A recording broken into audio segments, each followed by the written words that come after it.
Have you seen those guys that are living in the tent over there, James and stuff? Yeah, I know them. You know them, right? I know them for a few years. Yeah. They're forced to live outside, aren't they? Yeah, they got kicked out. Brandy and Mo that are there. Yeah. My boyfriend just saved Mo's life the other day.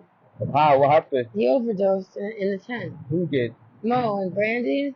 He's a Somalian guy. Yeah, I know. Mo overdosed? Mo did, and my boyfriend saved his life. When? Like 8 days ago. Is Mo still there? Yeah, I'm pretty sure.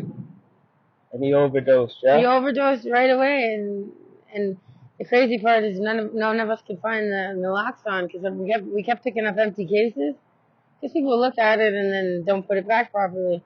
And we finally found it, and then everything was okay. But it's scary as hell. He just got released from jail, didn't he, Mo? Yeah. How is his leg? Is it infected or? I don't know. I'm not sure, but a lot of people, it seems like when they're really heavy users and fentanyl users, they can't fight infection. Yeah, they can't. The body's not fighting infection, and they don't have the means to take care of it, especially when you're living on the street. Exactly. Obviously, it will get infected. I feel like the government's putting something in the drugs to fuck us up more. It's deteriorating people. A lot of people are getting sepsis like crazy, and that never used to happen. And it's like a big pussy infection on your body all of a sudden, and it just keeps going, and then it spreads, and then it just becomes like rotted meat.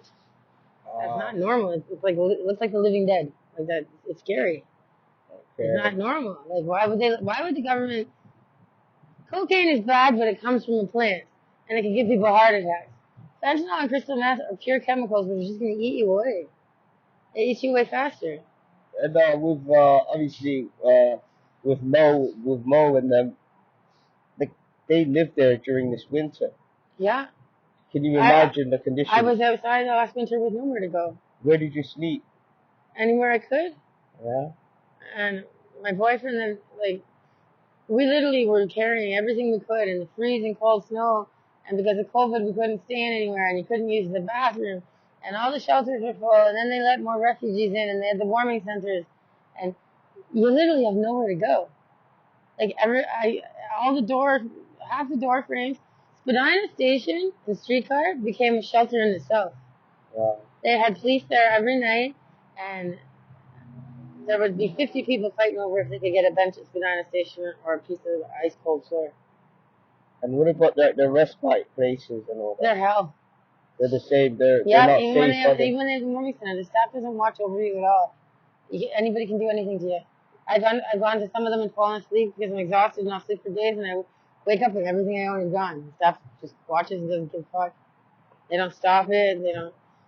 But at the same time, I feel like the staff of these places need to be trained properly because they don't know how to revive people with naloxone. They don't know CPR.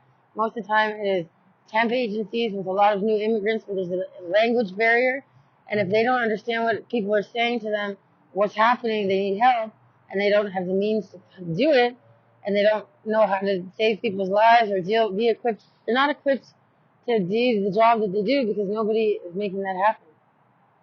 It's like if I just took you and threw you in there, you wouldn't know what to do if somebody was having a psychosis breakdown. Exactly.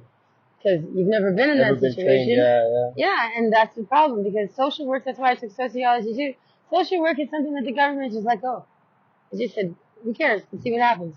It'll cost us less money because there used to be way more different types of help for each specific thing that was happening in the world. But it's like CAMH. What are they doing?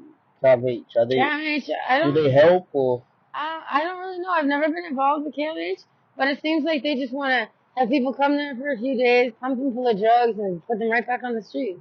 They're not progressing anything for anybody. Are you taking any medication, like mentally or anything? No, I just take blood pressure meds and Lyrica for my pain. Just your regular health meds. Yeah.